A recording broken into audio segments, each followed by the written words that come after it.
அஸ்ஸலாமு அலைக்கும் வரஹ்மத்துல்லாஹி வபரகாத்துஹ். கண்ணியத்துக்குரியவர்களே, அல்லாஹ் ரப்புல் ஆலமீன் ஒரு அடியானின் மீது நிலையான அன்பையும் பாசத்தையும் வைத்திருக்கிறான் என்பதற்கு மிக முக்கியமான அடையாளம் அல்லாஹ் அந்த அடியானை தொடர்ச்சியாக நல்ல செயல்களை செய்ய வைப்பது. அதை போல அல்லது அதைவிட மேலே ஒரு அடியானின் மீது அல்லாஹ் ரப்புல் ஆலமீன் அன்பையும் பாசத்தையும் வைத்திருக்கிறான் என்பதற்கு மிக முக்கியமான அடையாளம் அல்லாஹ் ரப்புல் ஆலமீன் பாவங்கள் செய்ய விடாமல் அவனை தடுப்பது. ஆம், பாவங்கள் செய்ய விடாமல் அல்லாஹ் தடுத்தால் அல்லாஹ் ரப்புல் ஆலமீன் அவன் மீது உண்மையான அன்பை வைத்திருக்கிறான் என்பதற்கு வெளிப்பாடு அதுவே. கண்ணியத்துக்குரியவர்களே, இந்த உலக வாழ்வில் மூமினை அல்லாஹ் ரப்புல் ஆலமீன் சோதிப்பதற்காக பல சோதனைகளை இந்த உலகத்திலே வைத்திருக்கிறான். அந்த அடிப்படையில் அல்லாஹ்வுடைய தூதர் முஹம்மது ரசூலுல்லாஹ் ஸல்லல்லாஹு அலைஹி வஸல்லம் கூறிய மூமினை சோதிப்பதற்கான சோதனை மா தரக்து பஅதி ஃபித்னதன் அதர்ர அலர் ரிஜால் மினன் நிசா. எனக்கு பிறகு என் சமூகத்துடைய ஆண்களை வழிகெடுப்பதற்காக எதையும் நான் விட்டுச் செல்லவில்லை, பெண்களை தவிர என்று அல்லாஹ்வுடைய தூதர் ஸல்லல்லாஹு அலைஹி வஸல்லம் பெண்களுடைய சோதனையை குறித்து எமக்கு எச்சரிக்கை செய்தார்கள். இப்படி முன்னால் வாழ்ந்த காலத்திலே ஒரு மனிதர் ஒரு பெண்ணால் சோதிக்கப்பட்டு அவரை அந்த சோதனை எவ்வளவு தூரம் அழைத்துச் சென்றது என்பதை கொஞ்சம் கேளுங்கள்.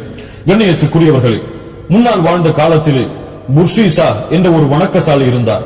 ஊர்வாசிகள் எல்லாம் அவரை ஒரு வணக்கசாலியாக அல்லாஹ்வை வணங்கக்கூடிய அடியாராக கருதினார்கள். ஆம், அவரும் அப்படித்தான்.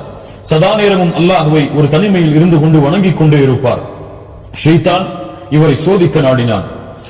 அந்த ஊரிலே 3 சகோதரர்கள் வசித்தார்கள். அந்த 3 சகோதரர்களுக்கு ஒரு சகோதரி இருந்தால் மூவரும் அல்லாஹ்வுடைய பாதைக்காக ஜிஹாதிற்கு கிளம்ப வேண்டும் என்ற காரணத்திற்காக ஊர்வாசிகளிடத்திலே விசாரித்து புர்ஷீசாவுடைய பாதுகாப்பில் சகோதரியை வைத்துச் சென்றார்கள். புர்ஷீசா தன்னுடைய வீட்டுக்கு அருகிலே ஒரு வீட்டிலே அந்த பெண்ணை தங்க வைத்து உணவென்று தேவைப்பட்டால் கதவை தட்டி உணவை வைத்துச் சென்றார்.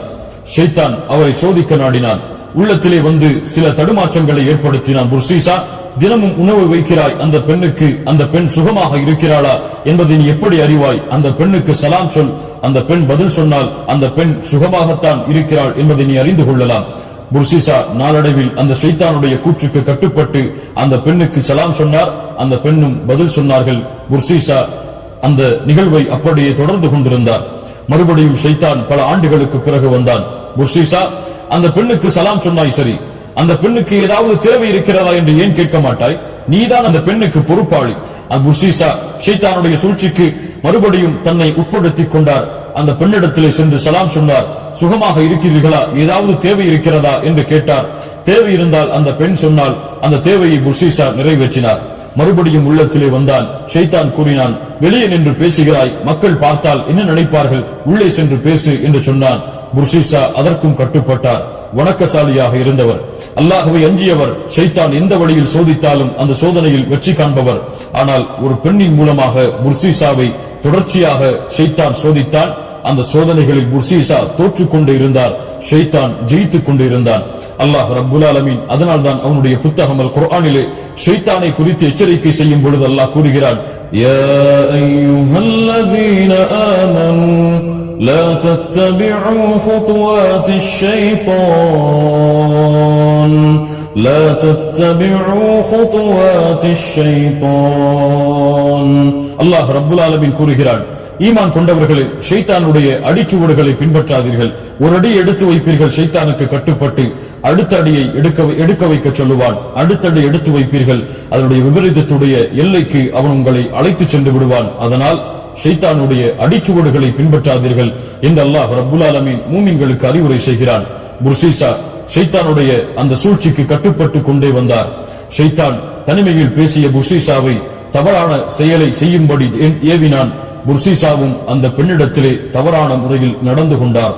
தவறான முறையில் நடந்து கொண்ட காரணத்தால் அந்த பெண் குழந்தையும் பெற்றெடுத்தாள். புர்ஷீசாவை ஷைத்தான் சோதனைகளை கொண்டு தொடர்ந்து தாக்கினான். மறுபடியும் உள்ளத்திலே வந்தான். புர்ஷீசா, உன்னுடைய தவறான செய்கையின் காரணமாக அந்த பெண் குழந்தை பெற்றுவிட்டாள். அந்த குழந்தை இருந்தால் உன்னுடைய தவறு மக்களுக்கு மத்தியிலே அடையாளம் காட்டப்பட்டுவிடும். அந்த குழந்தையை கொலை செய் என்று ஏவினான். ஷைத்தானுக்கு கட்டுப்பட்டு புர்ஷீசா அந்த குழந்தையை கொலை செய்தார். குழந்தையை கொலை செய்து விட்டாய், அந்த தாய் உயிரோடு தான் இருக்கிறாள். அந்த பெண்ணை நீ கொலை செய்யவில்லை என்றால் உன்னுடைய குற்றம் உலகத்திற்கு எடுத்து காட்டப்படும் என்று மறுபடியும் தூண்டினான். மறுபடியும் ஷைத்தானுக்கு கட்டுப்பட்டு அந்த பெண்ணையும் கொலை செய்து புதைத்தார் புர்ஷீசா. கண்ணியத்துக்குரியவர்களே, ஒரு சாதாரண சலாமை கொண்டு தன்னுடைய தவறை ஆரம்பித்தவர். அந்த தவறு ஒரு பெண்ணுடைய சூழ்ச்சியால் ஷைத்தானுடைய வழிச்சுவடுகளை பின்பற்றியதால் அவரை எவ்வளவு தூரம் எல்லையை கடக்க வைத்து ஒரு பெண்ணை கொலை செய்யும்படி அவரை தூண்டியதென்று பாருங்கள். ஷைத்தானுடைய சோதனை இன்னும் நிற்கவில்லை. ஷைத்தான் அவனுடைய ஒரு நாட்டத்தை நிறைவேற்ற அந்த சோதனையை இன்னும் தொடர்ந்து கொண்டிருக்கிறான். வெளியூருக்கு சென்ற, அல்லாஹ்வுடைய பாதைக்காக சென்ற அந்த 3 சகோதரர்களும் திரும்பி வந்தார்கள். சகோதரியை தேடினார்கள். புர்சீசாவுடைய குற்றம் வெளியே வந்தது. எப்படி வெளியே வந்தது? புர்சீசா இதற்கு பிறகு என்ன சோதனைகளை கொண்டு சோதிக்கப்பட்டார், அவருடைய எல்லை எவ்வளவு தூரம் சென்றதென்பதை பார்ப்போம். வெளியூருக்கு சென்ற அந்த 3 சகோதரர்களும் திரும்பி வந்தார்கள். தன்னுடைய சகோதரியை தேடி சென்றார்கள். சகோதரி இல்லை. புர்சீசாவை அணுகி கேட்டார்கள். புர்சீசா சொன்னார், அந்த பெண் நோய்வாய்ப்பட்டு மரணித்து விட்டாள் என்று. புர்சீசாவுடைய உண்மையை ஏற்றுக்கொண்டு அந்த 3வரும் திரும்பினார்கள். ஷைத்தான் அந்த 3வருடைய கனவில் வந்தான். உண்மையை எடுத்து காட்டினான். அந்த பெண் அடக்கமாக இடத்தையும் எடுத்து காட்டினான். 3வரும் சென்று பார்த்தார்கள். உண்மையை அறிந்து கொண்டார்கள். புர்சீசா என் சகோதரியை கொலை செய்து விட்டார் என்று. புர்சீசாவின் மீது உள்ள கோபத்தை வெளிக்காட்டுவதற்காக புர்சீசாவுடைய வணங்குமிடத்தை இடித்தார்கள். புர்சீசாவை மக்களுக்கு முன்னால் அழைத்து வந்து உண்மையை வெளிப்படுத்தி அனைவரும் அடித்து அவரை தாக்கினார்கள். அந்த நேரத்தில் ஷைத்தான் வந்தான். புர்சீசா, நான் யார் தெரியுமா? புர்சீசா சொன்னால், எனக்கு தெரியாது, நான் தான் உன்னை வழிகெடுத்தவன். அப்படியா? நான் எப்படி உன்னை வழிகெடுத்தேனோ அது போன்று உன்னை ஒரு இப்படிப்பட்ட சோதனையிலிருந்து உன்னை பாதுகாக்கிறேன். ஒரே ஒரு செயலை செய்ய வேண்டும். இவ்வளவு செய்து விட்டேன், என்ன அந்த ஒரு செயல்? ஷைத்தான் சொன்னான், எல்லாவற்றையும் செய்தாய், ஒரே ஒரு செயலை செய், எல்லாவற்றிலிருந்தும் உனக்கு பாதுகாப்பு. எனக்கு சுஜூது செய். அல்லாஹ் அக்பர். அல்லாஹ்வை வணங்கிக் கொண்டிருந்த ஒரு அடியான், அல்லாஹ்வுடைய வணக்கத்திலே இன்பத்தை கண்டு கொண்டிருந்த ஒரு அடியான் ஷைத்தானால் சோதிக்கப்பட்டார். மிகப்பெரிய இக்கட்டிலே இருக்கிறார். சுஜூது செய்தால் விடுதலை என்று ஷைத்தான் சொல்லுகிறான். ஒரு சுஜூது தானே. புர்சீசா ஷைத்தானுக்கு சுஜூது செய்ய ஆயுத்தமாகி சுஜூதை செய்கிறார். ஷைத்தான் கூறுகிறான், உன்னிலிருந்து நான் விலகிக் கொள்கிறேன் என்று. அந்த ஊர்வாசிகள் புர்சீசாவை தாக்கி கொலை செய்து விடுகிறார்கள். அல்லாஹ் அக்பர். ஒரு சலாமை கொண்டு தன்னுடைய ஷைத்தானுடைய சூழ்ச்சியை ஆரம்பித்த புர்சீசா ஷைத்தானுக்கு சுஜூது செய்து குஃப்ரை செய்தார், ஷிர்கை செய்தார். ஷிர்குடைய நிலைமையில் மரணித்தார். யா அல்லாஹ், ஷைத்தானுடைய சோதனையை பாருங்கள், ஷைத்தானுடைய சூழ்ச்சியை பாருங்கள். அல்லாஹ் ரப்புல் ஆலமீன் இந்த சோதனையிலிருந்து தப்பிப்பதற்காகத்தான் அல்லாஹ்வை அஞ்சிக் கொள்ளுங்கள், ஷைத்தானுடைய அடிச்சுவடுகளை பின்பற்றாதீர்கள் என்று அல்லாஹ் ரப்புல் ஆலமீன் கூறுகிறான்.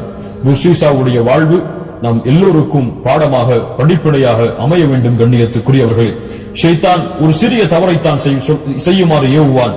சிறிய தவறுதானே என்று ஆரம்பிப்போம். அந்த தவறு எம்முடைய எல்லையை கடக்க வைத்து எவ்வளவு தூரம் எம்மை அழைத்து செல்லும் என்று எமக்கு தெரியாது. அல்லாஹ்வை அஞ்சிக் கொள்ளுங்கள். அல்லாஹ்வை அஞ்சக்கூடியவர்கள் எல்லா நிலையிலும் அல்லாஹ்விடத்திலே வெற்றியாளர்களாக கருதப்படுவார்கள். அல்லாஹ் ரப்புல் ஆலமீன் கூறுகிறான், மன் ஹஷியர் ரஹ்மான பில் கைப், மன் ஹஷியர் ரஹ்மான பில் கைப் ஃபஜாஅ பிகல்பின் முனீப் உத்குலூஹா பிஸலாம், உத்குலூஹா பிஸலாம் தாலிகல் யௌமுல் ஹுலூத். அல்லாஹ் ரப்புல் ஆலமீன் கூறுகிறான், யார் மறைவிலே அல்லாஹ்வை பயப்படுவார்களோ, அல்லாஹ்விடத்திலே தங்களை ஒப்படைத்து வருவார்களோ, நாளை மறுமையில் அவர்களை பார்த்து சொல்லப்படும் உத்குலூஹா பிஸலாம் தாலிகல் யௌமுல் ஹுலூத். இந்த சொர்க்கத்திலே நீங்கள் அமைதியோடு நுழையுங்கள், இதுதான் நிரந்தரமாக நீங்கள் தங்கும் நாளாகும் என்று. கண்ணியத்துக்குரியவர்களே, இந்த அழைப்பு எமக்கு நாளை மறுமையிலே அழைக்கப்பட வேண்டும் என்றால் அல்லாஹ்வை பயந்து கொள்ளுங்கள், ஷைத்தானை அஞ்சிக் கொள்ளுங்கள், ஷைத்தானுடைய ஏவல்களை விட்டு எம்மை பாதுகாத்துக் கொள்ளுங்கள். சிறிய தவறுதானே, ஒரு பெண்ணிடத்திலே சலாம் கூறுவதுதானே, ஒரு பெண்ணை பார்ப்பதுதானே, ஒரு பெண்ணிடத்திலே தேவைக்காக பேசுவதுதானே, ஒரு பெண்ணிடத்திலே பேஸ்புக்கிலும் வாட்ஸ்அப்பிலும் சாட்டிங் செய்வதுதானே என்று தவறுகளை செய்ய ஆரம்பித்தால் அந்த தவறு எம்மை எவ்வளவு தூரம் அழைத்து செல்லும் என்பதை இந்த புர்சீசாவுடைய வாழ்வு எமக்கு எடுத்துச் சொல்கிறது. அல்லாஹ்வை அஞ்சிக் கொள்ளுவோம், அல்லாஹ்வை பயந்து கொள்ளுவோம். அல்லாஹ் பாவங்களை விட்டு பாதுகாக்கக்கூடிய நல்லடியார்களுடைய பட்டியலில் அல்லாஹ்விடத்திலே எம்மை இணைத்துக் கொள்ளுமாறு கரமேந்துவோம். அல்லாஹ் எம்மை பாதுகாக்கட்டும். அஸ்ஸலாமு அலைக்கும் வரஹ்மத்துல்லாஹி.